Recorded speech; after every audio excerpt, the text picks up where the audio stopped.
après-midi, une fois n'est pas coutume, je voudrais vous parler télévision pour démarrer avec cette belle émission écolo ce soir sur France 2, Aux arbres citoyens, présentée par les proches de la Terre, les journalistes Léa Salamélis et Hugo Clémente Poivré.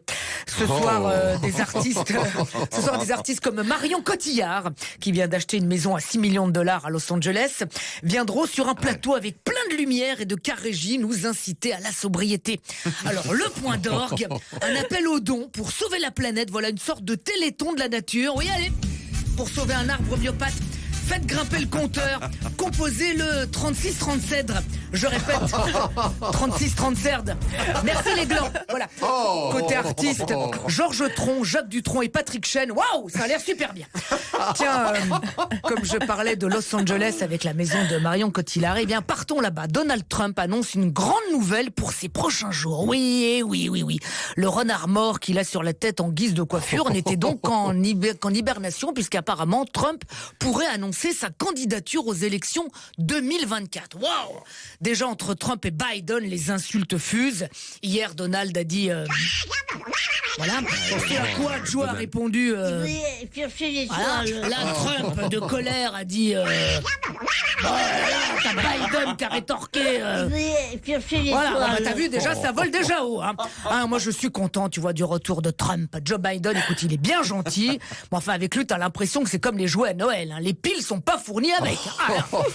Ça avance pas. Enfin, il avance plus. Alors, je peux te dire que Trump, c'est autre chose. Voilà. Il y en a dans la mèche. En mars dernier, véridique, écoute bien. Il avait dit, en parlant de Poutine, on n'a qu'à bombarder la Russie avec des avions américains déguisés avec le drapeau chinois. Pourquoi pas?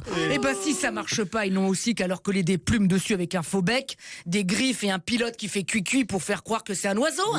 Enfin voilà, c'est donc le retour de Trump et de ses idées nauséabondes. Je rappelle qu'en français, Donald Trump se dit canard WC. Alors, Donald est riche, mais un habitant du Pas-de-Calais aussi, voilà, qu'il a remporté 160 millions au loto. Avec cette somme, il pourra racheter le Pas-de-Calais et le revendre ensuite. Voilà, en tout cas, un nordiste qui, à mon avis, va finir sudiste. Alors, comme à chaque fois, les journaux ont fait la liste des choses qu'il pourra s'acheter. T'as vu, ils font ça à chaque fois. Donc, il pourra s'acheter avec une somme pareille comme 9800 Peugeot 208.